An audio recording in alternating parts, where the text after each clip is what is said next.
front of me is Motorola Moto G77, and today I would like to show you how you can operate vibration settings.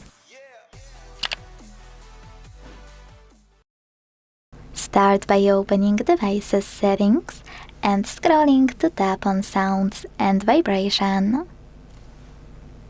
Then scroll to tap on this section called Vibration and Haptics.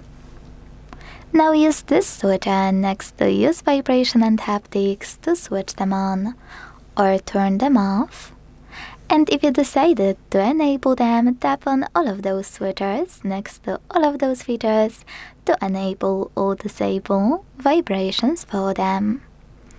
When you finished, go back, tap on those two switchers, and this way enable or disable Always Show icon when in Vibrate mode.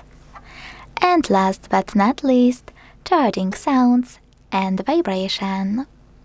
Thanks so much for watching. If you enjoyed this video, leave a like, comment and subscribe. Bye!